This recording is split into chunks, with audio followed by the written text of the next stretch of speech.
5 বছর 1 টাকা 2 টাকা না, 40 লাখ টাকা পাঠাইছে আমি অ্যাকাউন্টে। 40 লক্ষ টাকা। ওই 40 লক্ষ টাকা, 40 লক্ষ টাকা না আমার গান, আমার রক্ত মা, আমার ভবিষ্যৎ মা। বাড়িতে মাত্র ভবিষ্যৎ চিন্তা করছে, ওর ভবিষ্যৎ চিন্তা করছে, আমার ভবিষ্যৎকে ভাবছে মা। তোমার কবরে যদি মাটি দিতে না পারি, তুমি আমার মাফ করবো মা।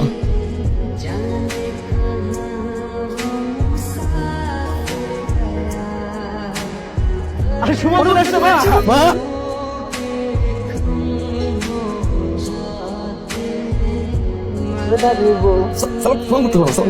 সালাম করলো কিছু দিবেন মা, এটা পড়াই নাও। করবো না, আমার জন্য আছে এগুলা, আর তোমার ছোট ভাইয়ের বউর জন্য একটা স্বর্ণের চেন আর এত বড় একটা পোটলা আছে। আম্মা আমার চিকেন তাহলে আমরা গেলাম। কে কই যাস? মেজো ভাই, শম্পা একটু শরীর খারাপ তো, এত কষ্ট করে মেজো মানে রেস্ট নেওয়ার একদম টাইম পায় না। শ্বশুর বাড়ি থেকে একটু রেস্ট নিবে, কালকের দিকে আমি একটা ডাক্তার দেখাবো। কতক্ষণ ধরে দাঁড়ায় আছি? কতক্ষণ? পুরো 10 জীবন। আমাকে অপেক্ষা করানোর অভ্যাসটা তোমার গেল না। অপেক্ষা সুন্দর, যদি সেখানে ভালোবাসা থাকে পৃথিবীর কোনো একটা জায়গায় আমার জন্য কে একজন অপেক্ষা করছে। এত ভালোবাসা থাকলে পরের বাড়িতে এখন পালায় রাখতাম। ধৈর্য ধরতে ধরতে বুড়া হয়ে যাবো। যাও, তাও তো আমার।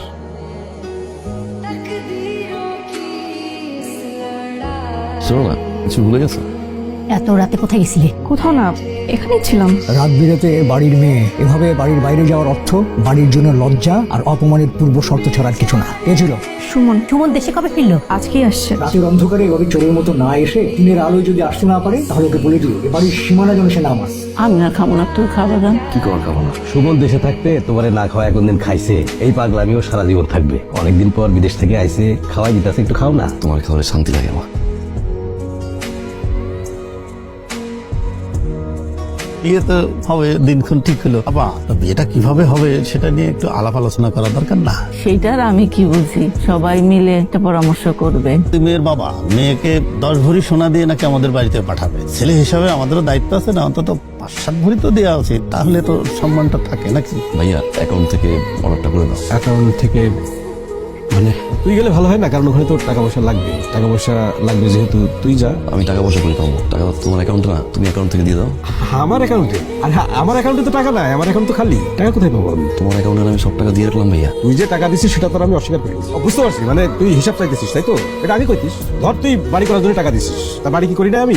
দেখতেছিস না বাড়ি করছি না? 4-5 বছর যা কামাইছি সব আমি তোমার পাঠাইছি। বাড়ির কাছে কয় টাকা গেছে? 12 লাখ টাকা গেছে। তাও তো 12 লাখ টাকা সব শেষ করো না, হাফ কাজ তো করে আছে ভাইয়া। আর ব্যবসায় আমি টাকা লাগাইছি না? আর এই যে মায়ের যে চোখের অপারেশনের 3 লাখ টাকা, সেই টাকা তো আমি দিলাম। 3 লাখ টাকা কিসের? তুমি বলো 60,000 টাকা পরে শুনে। 60,000 টাকা ছিল শুধু অপারেশনের খরচ। বাদ বাকি এই যে 3-4 দিন হাসপাতালে থাকা, সেখানে হাসপাতালের খরচ, ওষুধ, অন্যান্য যে খরচ, বাড়িতে এসে যে ওষুধপত্র, এসব টাকা কি লাগে না? শুধু কি মায়ের অপারেশনের জন্য 3 লাখ? এই যে বাবলু চাকরির জন্য যে 8 লাখ টাকা লাগলো, সেখানে কি আমি টাকা দিই নাই? কিসের 8 লাখ? ওর চাকরির জন্য ছিল 5 লাখ টাকা। 5 লাখ টাকা ছিল কন্ট্রাক্ট। মিতুর ভাইয়ের সাথে যে কন্ট্রাক্ট ছিল 5 লাখ টাকা, কিন্তু প্রার্থী বেশি থাকায় সেখানে আরো 3 লাখ টাকা বেশি লাগছে। তো সেই টাকাটা তার দিতে হবে না? আমি কি ওই মুহূর্তে তার সেখান থেকে ব্যাক চলে আসবো? চাকরির পরে বাবলুর বিয়ে দিলাম, বিয়েতে কি খরচ হয় নাই? সে ব্যাপারে তো খুব বেশি আমি তোরে কিছু বলি নাই। সবকিছু তোরে পাই করে হিসাব দিতে হবে। ভাবি, তোমার ভাই তোমার কাছে 5 লাখ টাকা লাগবে। 5 লাখ টাকা দেওয়ার পর আমার 3 লাখ টাকা কি হয়েছে? তুমি যে আমার ভাই সম্পর্কে এরকম বলতেছো, আমার ভাইকে চোর? তোমার আমি আগেই বলছিলাম আমার ভাইরে দিয়ে এই সমস্ত কাজ করায়ও না, হইলো তো? মানে এই সামান্য কিছু টাকার জন্য তুই সবার সামনে মিতুরে অপমান করলি। তার মানে কি করলি জানিস? আমাদের সংসারে একটা আগুন জ্বালাই দিলি। এটা কিন্তু ঠিক করলি না। আমার জন্য না একটা টকটকা লাল রঙের শাড়ি কিনবা, একদম লাল বউ সাজবা। আমাকে দেখতে জানো লাল পরীর মতো লাগে। এই, তুমি এত টাকা নিয়ে কই যাও? সুমনকে দিতে? পাগল হইছো কেন? তুমি এত টাকা নিয়ে সুমনকে দিবা? সুমন কি ভাবে বলো তো? কিভাবে? আরে ও ভাববে তোমার কাছে বুঝি অনেক টাকা আছে। 50,000 টাকা। আমার ছেলের কি ভবিষ্যৎ নাই? যা বলতেছি তাই শুনো। 50,000 টাকা দাও, বাকি টাকা রাখো। বিপদে যে পড়ছি, মানুষ পড়ে সাগরে, আমি পড়ছি মহাসাগরে। বুঝছি, আমার কাছেও তো তুই লাখখানিক টাকা পাস, কিন্তু তোর ভাবি তো প্রেগনেন্ট। সামনের মাসে 7 তারিখে ডেট করছে ডেলিভারি। কোন মতে 80,000 টাকা গুছাইছি। বিপদে তো হাত পা নাই, বুঝছিস? তুমি টাকাতে কেমনে হাত দেই? তুই যেহেতু বিপদে আসোস, আমি দেখি কি করণ যায়। তুমি যে প্রেগনেন্ট আমি জানতাম না। এমন সময় টাকা চাওয়ার অত বোকা হয়ে গেল। তারপর একটু দেখ না, কোনো মাসে শুনলাম না বেতনটা মায়ের হাতে দিয়েছিস। 500 টাকার ফল তো আমার কিনে খাওয়াইতে পারিস না। বিদেশ থেকে যা টাকা পাঠাইছি তাও না। মেজো, তুমি এভাবে বলতে পারো না। মনে হইতেছে তুমি একাই টাকা কামাইতেছো আর আমি আর বড় ভাই মিলে বসে বসে টাকা উড়াইতেছি। ঠিক আছে, আমার একটা খরচ আছে না, নতুন চাকরি হয়েছে, আমি একটু সেটেল হই। শ্বশুর বাড়িতে থেকে আমাকে চাকরিটা করতে হয়। সামান্য একটা খরচ আমার ওখানে আছে না। আমার শাশুড়ি অসুস্থ, বেচারিকে নিয়ে প্রতি মাসে আমার চেক আপ করাইতে হয়। এদিকে সম্পার আবার পড়াশোনার খরচ আছে। আর এদিকে ঠিক আছে, তুমি আমার বড় ভাই হিসেবে দায়িত্ব পালন করছো। আমার চাকরির সময় টাকা দিছো, আমার বিয়ের সময় টাকা দিছো, এটা তোমার দায়িত্ব না? এই 70,000 টাকা বেশি ম্যানেজ করতে পারি না, বুঝছিস? ধার দেনা করে এইভাবে নেও। মাত্র 70,000 টাকা এটা ধার করা লাগলো ভাইয়া। ধার দেনা করতে হবে না? কি অবস্থা তুই জানিস ব্যবসার? দেশের বর্তমান যে পরিস্থিতি, কোনো ব্যবসা আছে?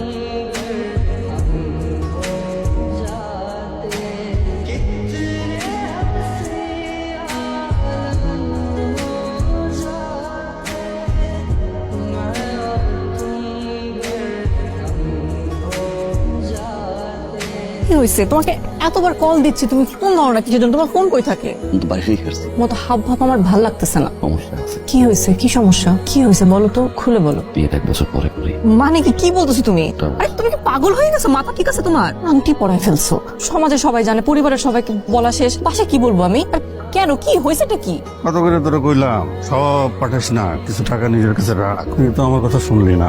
সুমন ভাই কবে আসছেন? কত তারিখে ভাই? আপনি বড় ভাইয়ের জন্য ছোট ভাইয়ের জন্য উত্তরপাড়ায় জায়গা কেনার টাকা দিচ্ছেন, নিজের জন্য 1% জায়গা কেনার টাকা পাঠান নাই। রাজন ভাইয়ের 10%, বাবলু ভাইয়ের 10%। এই জমি যদি এখন বিক্রি করতে চায় তাহলে ডবল দাম পাইবো। আচ্ছা তুই কি শুরু করছিস কথা শুনুন? কি শুরু করছিস তুই? কিসের হিসাব চাস তুই? তুই যে টাকা পাঠাইছস বিদেশ থেকে, সে টাকার হিসাব তোর এখনো দিই নাই। এখন আমি কোত্থেকে জমি কিনলাম, বাবলু কোত্থেকে জমি কিনলো, সেই হিসাব চাস তুই? তুমি জমি কিনছো, বাবলু জমি কিনছে, একটা মতো জানাইতে পারতো। আমিও কিছু টাকা দিতাম, যেমন তোর ব্যবসায় টাকা দিছি, ওর চাকরির সময় টাকা দিছি, বিয়ে করার সময় টাকা দিছি।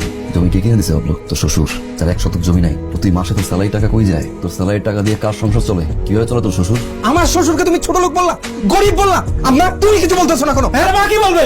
দেখ মা আবার তারা সবকিছু শিখাই দিছে কিনা। ওই বড় ভাইয়ের কাছে জবাব চাস? কে দিছে তোর এই অধিকার? কে দিছে তোর অধিকার? তুই হিসাব চাস? আসলে আমার কোনো অধিকার নাই মা। আমার আবার কিসের অধিকার? 5 বছরে যা কামাইছি সব পাঠাইছি, কোনো মতে ডিমবাজি বেড়ে ভাত খাইতাম, একদিন আগের বাসি খাবার খাইতাম, ভালো মতো জামা কাপড় কবে গেছে তো ভুলে গেছি মা। বারবার মনে হয়তো একটু দেশে যাই না, একটু মাদ্রাসায় থাকি না, একটু বন্ধু বলো, একটু নামাজটা পড়ি। চলে মরতাম, শরীর ব্যথায় মরতাম মা, 7 জনের মাঝখানে একটা রুমে ঘুমাইতাম মা। আসলে তো আমার অধিকার নাই, আমার টাকার হিসাব আমি চাবো কেন? আমি তো প্রবাসী, টাকার মেশিন, যার সারা জীবন মানুষের জন্য টাকা চালাই যায়, নিজের জন্য কিছু পায় না। 5 বছরে 1 টাকা 2 টাকা না, আমার 40 লাখ টাকা পাঠাইছে আমি অ্যাকাউন্টে। 40 লক্ষ টাকা। ওই 40 লক্ষ টাকা না মা, আমার গান, আমার রক্ত মা, আমার ভবিষ্যৎ মা।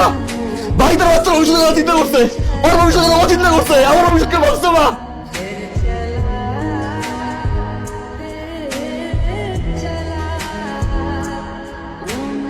আমি জানি না আপনাদের কাছে আমি কিভাবে ক্ষমা চাবো। 1 বছর আমাকে সময় দেন, আমি কথা দিচ্ছি, এটা আমার শেষ অনুরোধ। আমার উপর বিশ্বাসটা রাখেন। তোমার প্রতি আমার বিশ্বাস, আস্থা কোনো কালেই ছিল না, তবু আমার মেয়েটার ইচ্ছা আর ভালোবাসার মূল্য দিতে গিয়ে আমি রাজি হয়েছিলাম। আমার মেয়েটা 4 বছর ধরে তোমার জন্য অপেক্ষা করছে, আর তুমি আজকে এই কথা বলছো? আমার মেয়ে 7টা বছর অপেক্ষা করলাম কেন? প্রতিটা ভালোবাসায় 2 ধরনের পরিণতি হয়। কেউ থাকে ভাগ্যে, কেউ থাকে হৃদয়ে।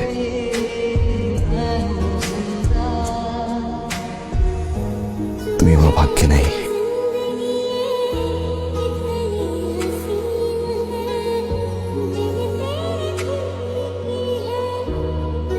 মা, টিকিট কাটছি। এত তাড়াতাড়ি চলে যাবে, আর কটা দিন থাকলে ভালো হতো না? তুমি দোয়া করবা তোমার সুমন যেন এই 2 হাত দিয়া অনেক টাকা কামাইতে পারে।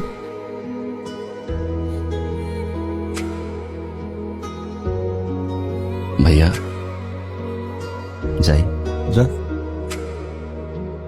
ভালো থাকিস, সাবধানে থাকিস, শরীরের প্রতি যত্ন নিস। যখন আসছিলি তখন তো বড় গাড়ি, কত লোকজন, এখন যাচ্ছিস একা আর এই ভ্যানে। কইলাম একটা গাড়ি আমি তোকে দিই, টাকার ব্যবস্থা তো আমি করছি। জীবনের বাকিটা সময় একাই তো কাটাইতে হবে মামা। অল্প সময় এখন থেকেই শুরু করি। তোমার কবর যদি মাটি দিতে না পারি, তুমি মাফ করবো মা।